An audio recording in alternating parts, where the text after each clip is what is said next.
Baik, assalamualaikum warahmatullahi wabarakatuh. Nama saya Arita Suri Utami dengan NPM 1921020289.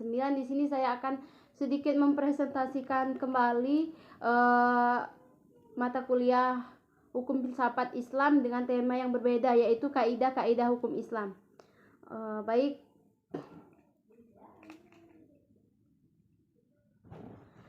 Prinsip dalam hukum Islam.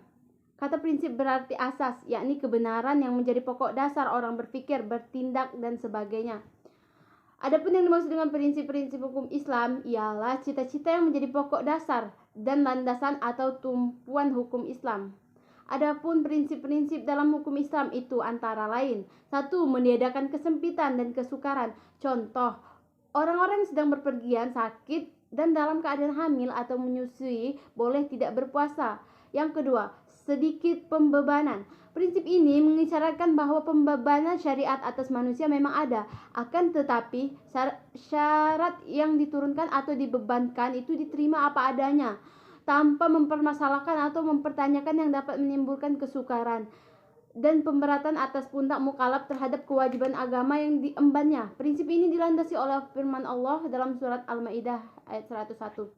Yang ketiga, bertahap dalam menetapkan hukum. Al-Quran diturunkan secara berangsur-angsur, bukan sekaligus, sebab mengingat potensi manusia yang sangat terbatas, hingga ketika ada ayat yang telah diturunkan kemudian dipahami, barulah ayat lain diturunkan. Yang keempat, memperhatikan kemaslahatan manusia. Dalam penetapan hukum selalu didasarkan pada 3 sendi pokok. Yang pertama, hukum ditetapkan setelah masyarakat membutuhkan hukum-hukum itu. Yang kedua, hukum-hukum ditetapkan oleh suatu kekuasaan yang berhak menetapkan hukum dan memudahkan masyarakat ke bawah ketetapannya. Yang ketiga, hukum-hukum ditetapkan menurut kadar kebutuhan masyarakat. Yang kelima, mewujudkan keadilan. Manusia menurut pandangan Islam adalah sama, baik di hadapan Allah maupun di hadapan hukum, tanpa ada melihat kepada tinggi rendahnya suatu jabatan seseorang, tua maupun muda, melainkan seoptimal dan semaksimal apapun yang telah ia perbuat dengan hukum Allah itu sampai mendapat predikat takwa.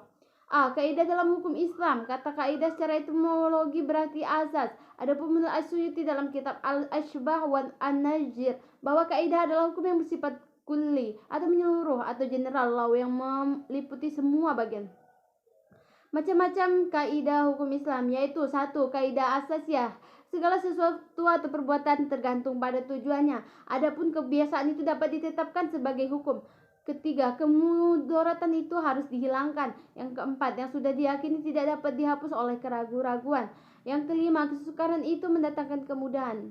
Yang kedua, khairu asasiyah, walaupun kedudukannya bukan sebagai kaidah asasiyah, namun keberadaan tetap mendudukan sebagai kaidah penting dalam hukum Islam. Karena pada fuqaha sepakat akan kehujahan kaidah ini. Adapun kaidah-kaidah khairu asasiyah ini ada sebanyak 40 kaidah yang dapat kita ketahui dalam kitab Asy-Syabah wal An-Nazair karangan Imam Jalaluddin Abdurrahman bin Abi Bakar As-Suyuti. Tujuan hukum Islam. Kajian tentang maksud atau tujuan ditetapkan hukum dalam Islam merupakan kajian yang sangat menarik dalam bidang usul fikih. Tujuan hukum Islam atau muqasid syariah: 1. Memelihara agama. 2. Memelihara jiwa, memelihara akal, memelihara kehormatan, memelihara harta dan kekayaan. Mungkin itu saja yang dapat saya sampaikan, kurang lebihnya saya mohon maaf. Wallahu muwaffiq ila aqwamit thoriq. Wassalamualaikum warahmatullahi wabarakatuh.